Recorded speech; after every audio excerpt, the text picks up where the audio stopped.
ஒரு 6 மாதத்துக்கு முன்ன நான் இங்க தஞ்சாவூர் பக்கம் வந்திருந்தேன். அப்ப மலையில அடிபட்டு எங்க பார்த்தாலும் வலியெல்லாம் வந்து நெல்லு கிடக்கு, நனைஞ்சு போய் கிடக்கு, முளைச்சு போய் கிடக்கு. அப்ப நான் இறங்கி ஒவ்வொரு இடத்துலயும் பார்த்துட்டு இந்த திமுக அரசுக்கு சொன்னேன், இந்த மாதிரி ரோட்ல கிடக்குது, இந்த மக்கள்லாம் என்ன பண்ணும், விவசாயத்தை தவிர வேற தொழில் கிடையாது இந்த மாவட்டத்துல எல்லாம், அதை நம்பியே பொழைச்சுக்கிட்டு இருக்காங்க. இந்த மாதிரியா பண்ணுவீங்க? நீங்க என்னென்ன சொன்னீங்க தேர்தல் அறிக்கையில, ஒன்னத்தை கூட நீங்க செய்யலையே அப்படின்னு சொல்லி இங்க ஹோட்டல்ல உட்கார்ந்து பேட்டிய குடுத்துட்டு தான் நான் போன ஊருக்கு. நெல்லையும் எடுக்கல, விவசாயி கணக்குலயே ரோட்ல கிடக்கு, அத வெயிட் போட்டு எடுத்து ரசீது கொடுத்தாதான் உங்களுக்கு பணம் வரும் அரசாங்கத்துல இருந்து. இவங்க என்ன சொல்லிடுறாங்க, அதான் முளைச்சு போச்சு, இதை எடுக்க முடியாது அப்படின்னு சொல்றாங்க. அந்த நெல்லை வச்சுக்கிட்டு விவசாயி என்ன பண்ண முடியும்?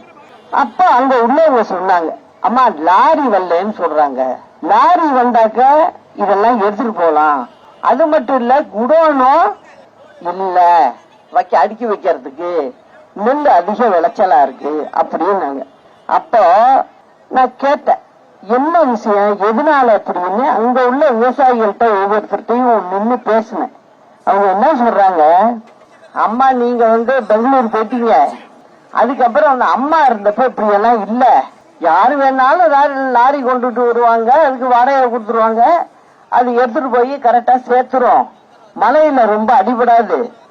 ஆனா இப்ப இது வந்து தப்பு நடக்கிறதுக்கு மெயின் காரணம் லாரி ஒரே ஆளுக்கு கான்ட்ராக்ட் கொடுத்திருக்காங்க. யாருப்பா கொடுத்தது? அம்மா இருந்தப்ப அப்படி நடக்கலையே அப்படின்னு கேட்டேன். அவங்க சொன்ன என்ன தெரியுமா சொன்னாங்க, நீங்க பெங்களூருக்கு போயிட்டீங்க, அதுக்கு அப்புறம் வேற மாதிரி நடந்துச்சுமா இங்க அரசாங்கம், அதுல வந்து இந்த காமராஜ் உணவுத்துறை மந்திரி தான் ஒரே ஆளுக்கு கொடுத்துட்டாரு அப்படின்னு சொன்னாங்க. யாரு கொடுத்தாலும் தப்பு தப்பு தான் அப்படின்னு சொல்லிட்டு நான் வந்தேன். உடனே எங்க பேட்டி கொடுக்கும் போது திமுக பத்தி கேக்குறாங்க, பிரஸ் கேக்குறாங்க, நிருபர், அம்மா இது வந்து திமுக செய்யல, இது உங்க ஆட்சி இருந்தப்பதான் அமைச்சர் தான் செஞ்சிருக்காருன்னு. எந்த அமைச்சர் செஞ்சிருந்தாலும் எந்த ஆட்சியா இருந்தாலும் தவறு தவறுதான், அது செஞ்சது தப்பு. நீங்க வந்தீங்கல்ல ஆட்சிக்கு, நீங்க வந்த உடனே அதை சரி பண்ணிருக்கணுமா வேண்டாமா அப்படின்னு கேட்டா அதுக்கு பதில் சொல்ல முடியல அவங்களுக்கு. அதனால நான் என்ன சொல்றேன், நம்ம ஆட்சிக்கு வந்தோம்னா அம்மா இருந்தப்ப எப்படி இருந்ததோ அதே போலதான் நடக்கும்.